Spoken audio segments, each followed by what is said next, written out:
সুপ্রিয় আপুরা, আজকে দেখাবো আপনাদেরকে আমি কলা গাছের বগুলি কীভাবে রান্না করতে হয়। এটি একটি গ্রামীণ রান্না। তো আমি প্রথমে কলা গাছ থেকে একটা বগুলি নিয়েছি, এটা বাজারেও কিনতে পাওয়া যায়। তো এটা কিভাবে কাটতে হবে সেটা একটা শিখার বিষয় আছে। দেখুন আমি কিভাবে কাটছি। হাতের মধ্যে পেঁচিয়ে পেঁচিয়ে পেঁচিয়ে ছোটো ছোটো কুচি কুচি করে এই কলা গাছের বগুলিটা কেটে নিতে হবে। অবশ্যই এটা পানিতে রাখতে হবে। পানিতে রাখার পর একটু সামান্য ভাপ দিয়ে নিলে এটার যে একটা কালো হয়ে যায় এটা চলে যায়। তো আমি একটু ভাপ দিয়ে নিয়েছি। এরপর চুলায় দিয়েছি তেলের মধ্যে দিয়ে দিচ্ছি পেঁয়াজ কুচি, একটু হালকা ব্রাউন কালার করে ভেজে নিব। ভেজে নেওয়ার পর এখানে আমি দিয়ে দিব রসুন বাটা। তো আমি এখন দিয়ে দিব 1 চা চামচ রসুন বাটা, দিয়ে হালকা একটু রসুনের কাঁচা গন্ধটা যাওয়া পর্যন্ত অপেক্ষা করব।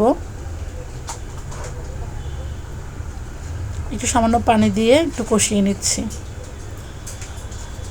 এখন আমি দিয়ে দিচ্ছি লবণ দিয়েছি আমি 1 চা চামচ, হলুদ দিয়েছি আমি 1 চা চামচ থেকে একটু কম, তারপর মরিচের গুঁড়া দিয়েছি 1 চা চামচ।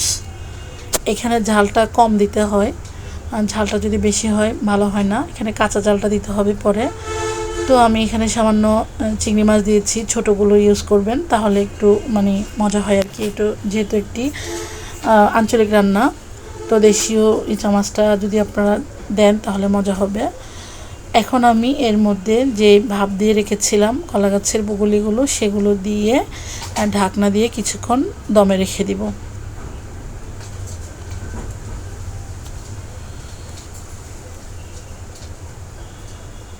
ঢাকনা উল্টিয়ে এখন আমি হালকা নেড়ে চেড়ে দিব। এখন আমি এখানে কিছু ডাল সিদ্ধ করে রেখেছিলাম, বুটের ডাল, এই বুটের ডালটা দিয়ে দেবো। আপনারা চাইলে এখানে মসুরের ডাল যে কোনো ডাল ইউজ করতে পারেন। ডাল ইউজ করলে কি এই যে কলা গাছের বগুলিটা রান্না করা হয় সেটা একটু মানে গ্রেভিটা ভালো আসে, না হলে একটু পাতলা পাতলা হয় আর কি। এই তো হালকা নেড়ে চেড়ে দিব। তো আপনারা কে কীভাবে কোন অঞ্চলে এই রান্নাটা কিভাবে রান্না করেন চাইলে আমাকে কমেন্ট করে জানাতে পারেন। আর আমি চেষ্টা করেছি খুব সহজভাবে ঘরোয়াভাবে যেভাবে আমরা রান্না করি ঠিক সেভাবেই আপনাদের মাঝে উপস্থাপন করার জন্য। এখন আমি কয়েকটা কাঁচামরিচ দিয়েছি, ধনিয়া পাতা দিয়ে তারপর কিছুক্ষণ রেখে নামিয়ে ফেলবো। তো ভিডিওর শেষে আপনাদেরকে বলবো, যদি আমার ভিডিওটি আপনাদের ভালো লাগে তাহলে চাইলে একটা লাইক দিতে পারেন, এবং যদি মনে করেন সাবস্ক্রাইব করে রাখবেন তাহলে চাইলে সাবস্ক্রাইব করে রাখতে পারেন। তাহলে আমি নিত্য নতুন ভিডিও আপলোড করলে সঙ্গে সঙ্গে তার নোটিফিকেশন পেয়ে যাবেন। সবশেষে আমি একটু বাগার দিব, বাগার দিলে এই টেস্টটা কিন্তু অন্যরকম বেড়ে যায়। তো চেষ্টা করবেন বাগারটা দেওয়ার জন্য।